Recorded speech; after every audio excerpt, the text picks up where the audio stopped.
آج 21ویں صدی میں ہمارے لوگ جہاں اچھے اسکولوں کی ڈیمانڈ کرتے، نوکریوں کی ڈیمانڈ کرتے، ہسپتالوں کی ڈیمانڈ کرتے، وہ کہتے ہمیں بنکر چاہیے، کیونکہ ان کے دل میں یہ خوف گر کر گیا ہے کہ ان کو لگتا ہے جنگ کبھی بھی ہو سکتی ہے۔ تو ہم ہر وقت جنگ کی حالت میں اپنے لوگوں کو رکھنا چاہتے ہیں۔ مجھے لگتا ہے یہ مرکزی سرکار کو سوچنا پڑے گا کہ کیا ہمارے لوگ ہمیشہ اس ذہن میں رہیں کہ کب گولہ آئے اور کب ہمیں بنکر میں جانے کا موقع ملے۔ تو میری گزارش ہے یہاں کی سرکار سے بھی اور مرکزی سرکار سے بھی امیڈیٹلی مدد کر لیجئے۔ کچھ لوگ ایسے ہیں جن کے گھر میں کوئی نہیں ہے، ان کو مکان بنا کے بھی دینے پڑے، آپ کو مکان بنا کے دیجئے۔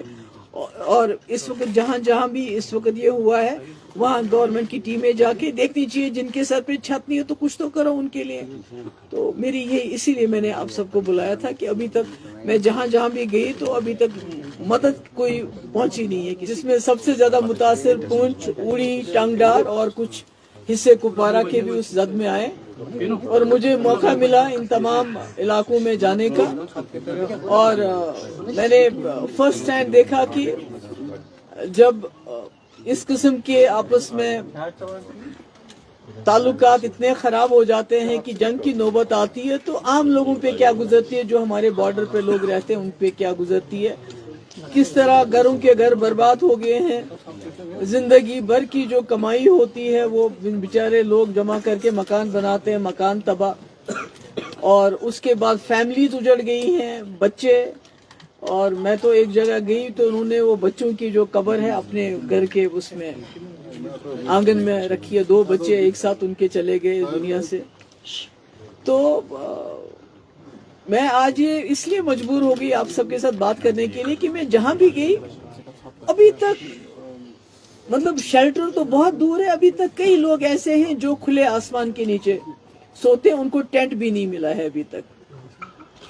تو جو میں کل ٹنگڈار گئی تو وہاں بھی میں نے دیکھا بیچاری وہ ایک عورت ہے، اس کا ہسبینڈ یہاں مزدوری کرتا ہے سری نگر میں، 2 بچی ہیں اس کی چھوٹی چھوٹی، اس کا گھر بالکل تباہ ہو گیا تو وہ بھی بیچاری، اس کو پتہ نہیں میں کہاں کدھر اپنا سر چھپاؤں۔ تو اس لیے مطلب حالات کافی خراب ہیں ان لوگوں کے، ان کی جان بھی گیا، مال بھی گیا، اور کئی جگہ ایسا ہے کہ جہاں شیل لگا ہوا ہے تو ڈھانچہ تو کھڑا ہے مگر مکان پورا بوسیدہ ہو گیا ہے۔ سرکار کی طرف سے ٹیمز گئی ہیں، وہ دیکھتے ہیں سٹرکچر کھڑا ہے اور تمہارا ایک شیشہ ٹوٹ گیا تو بس، ایسا نہیں ہوتا ہے۔ جب کسی مکان پہ شیل لگ گیا ہو تو وہ مکان پورا ہل جاتا ہے، اس کی پوری بربادی ہو گئی ہے۔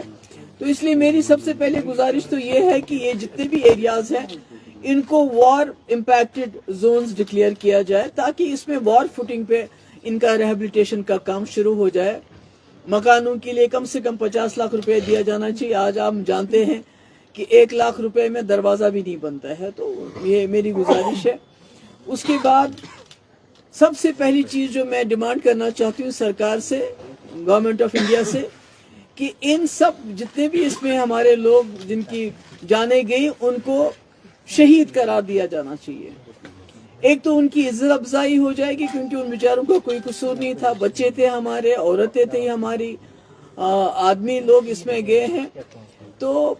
اس کی وجہ سے ایک تو ان کی عزت افزائی ہوگی اور دوسرا کچھ بینیفٹس بھی ان کو ملیں گے، ان کی فیملیز کو ملیں گے، اور جن کے لوگ چلے گئے ہیں ان کو نوکری بھی ملنی چاہیے، ایک جاب بھی ملنا چاہیے۔ اور کئی مجھے دکاندار ملے، انہوں نے کہا کہ ہماری دکانیں اس میں ڈیمیج ہو گئی، تو انہوں نے جو بینک میں انشورنس ہے تو بینک انشورنس دینے سے انکار کرتے ہیں، وہ کہتے ہیں یہ جنگ ہے، ہمارا انشورنس نہیں دے سکتے آپ کو۔ تو اس میں میں چاہوں گی گورنمنٹ انٹروین کرے۔ اور جو لون لیے ہیں، کئی لوگوں نے لون لے کے مکان بنائے ہیں، دکانیں بنائی، چھوٹا موٹا کاروبار شروع کیا تھا، یہ ضروری ہے کہ اس لون کو ویو آف کیا جانا چاہیے۔ اور کئی میں گئی تھی وہاں مین روڈ، تو وہاں بریگیڈ ہیڈ کوارٹر جس پہ اٹیک ہوا تھا ایک طرف سے، تو اس کے نزدیک جو دکانیں ہیں، مکان ہیں، ان کا کافی نقصان ہوا ہے، اور اس کے لیے کوئی وہاں گیا نہیں ہے، ان جگہوں پہ وہاں گیا نہیں ہے ان جگہوں کو دیکھنے کے لیے۔ تو میں سرکار سے گزارش کروں گی کہ اس کو بھی دیکھ لیا جائے۔ جو افیکٹڈ ہیں، کافی نقصان بھی آپ نے دیکھا، تو what do you want to tell those people who are advocating for war over the time period? I can say them کہ آپ بیوی بچے لے کے تھوڑی دیر ٹنگڈار کے بارڈر میں رہو،